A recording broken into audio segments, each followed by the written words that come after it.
Good morning children. तो अभी हम पार्ट भाग 3 में आ गए, जो कविता का आखिरी भाग है। We have reached into part 3 which is the last stanza of the poem.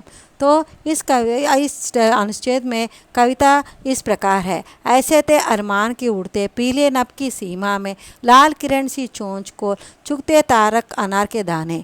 Need न दो चाहे टहनी का आश्रय छिन पिन कर डालो, लेकिन पंख दिए हैं तो आकर उड़ान में विघ्न ना डालो।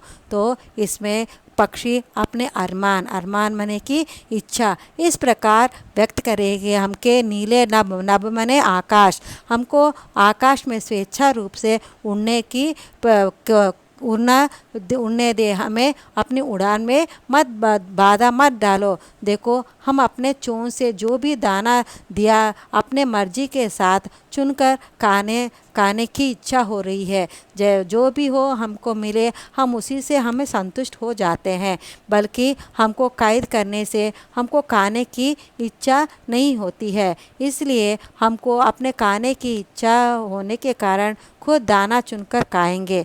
तो वो इस प्रकार विनती कर रहे हैं कि हमको आश्रय, चाहे हमारा घोंसला जो है उसको नष्ट कर डालो या हमें पेड़ों की डालियों को मत रहने दो, पर हमारी एक ही इच्छा है कि हमको पंख जो भगवान ने दिए हैं, हमें उस उड़ान में विघ्न ना डाले। विघ्न माने बाधा। तो हमारे जो भगवान ने हमें पंख दिए हैं, उसे हमें स्वेच्छापूर्वक उड़ने की आशा है। इसलिए हम आपसे विनती कर रहे हैं कि हमको कैद ना करके हमें अपनी इच्छा अनुसार के उड़ने की प्रयत्न चिड़िया कर रही है। तो बच्चों, इस कविता के द्वारा हमें यह समझ में आया है कि हमें पक्षियों को कैद करने से उन्हें बहुत ही दुख होता है, क्योंकि उनको अपनी जो स्वतंत्रता है हम उसे छीन ले रहे हैं। बच्चों, इतना नहीं, अगर पक्षियों को कैद करने से जो उनके खेत में जो कीड़े होते हैं उन्हीं का उनका भोजन होता है और वो उन्हीं को खाते हैं।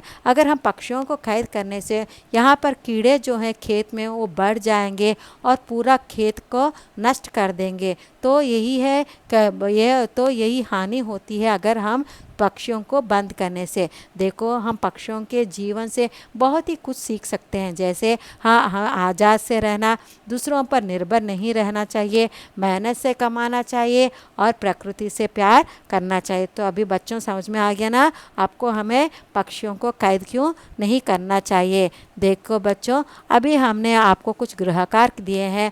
तो पहला है, गृहकार्य में पहला है, इन शब्दों को पर्यायवाची शब्द, दो पर्यायवाची शब्द दिए हैं, वो लिखना है। ये शब्द है, देखो, पेड़, गगन, जल, पक्षी। इन चारों शब्दों को दो पर्यायवाची शब्द लिखिए। और दूसरा है, रोमन नंबर 2 में आपको लिंग बदलना है, यानी कि जेंडर। देखिए, हमने कुछ शब्द दिए हैं जैसे माता, राजा, नाना, मोर, लड़का, नर, शेर, नौकर। तो इन सभी शब्दों को आपको लिंग बदलना है। तो समझ में गए बच्चों?